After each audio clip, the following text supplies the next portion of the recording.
Last year, the largest employer or hirer of newspaper reporters was AOL's Patch, hyperlocal websites.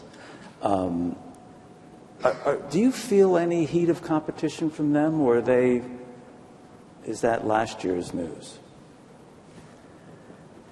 I think if you want to see what an all-digital news organization looks like, it's not a bad one to go look at.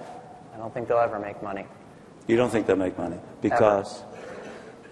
The money's not there.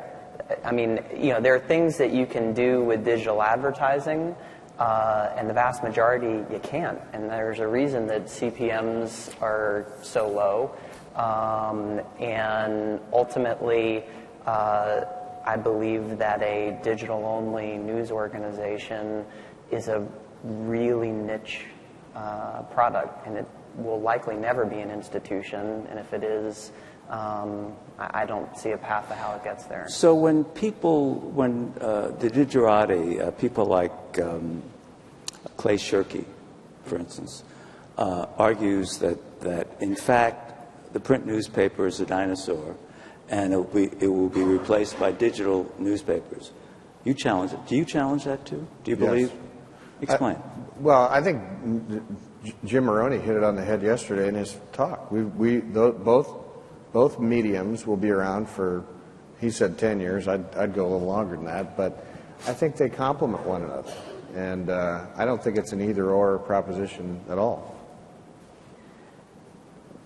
We agree. I think that especially as we look at newspapers as about much more than just news, and certainly much more than just hard news, kind of what Pulitzers get awarded for.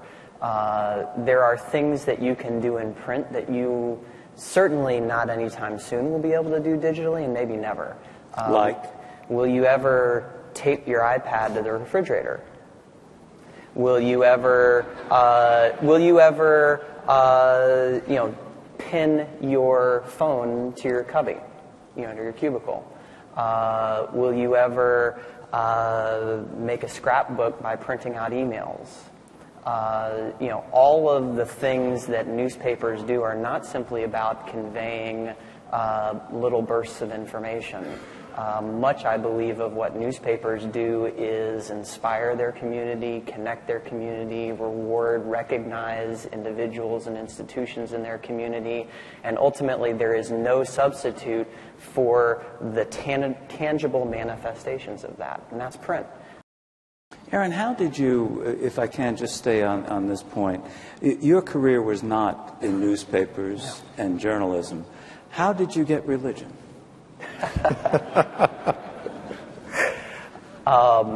I've always liked businesses that I believe were and are mission-driven, and I think that it's hard to think of an industry that's more mission-driven than a newspaper that matters more.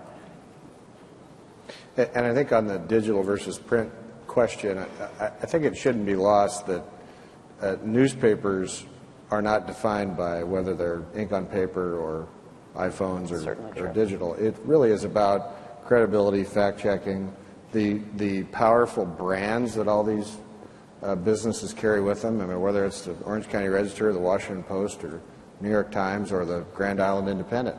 They all have brand names that are very unique, and if a fact is reported near one of those names, people are inclined to believe it, and that's a pretty powerful tool. And yet, if we didn't have members of Congress, journalists would be the least popular people in the United States. Do you find your reporters are more popular than in New York I find most journalists to be?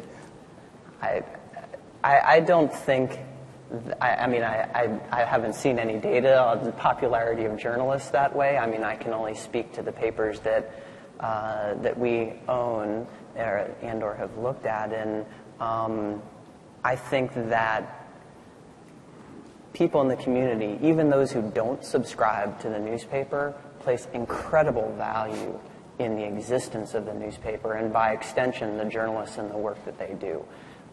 Everyone, I believe, knows that what you read online unless it is from a really respected source, brand, it's just as likely to be wrong as it is to be right.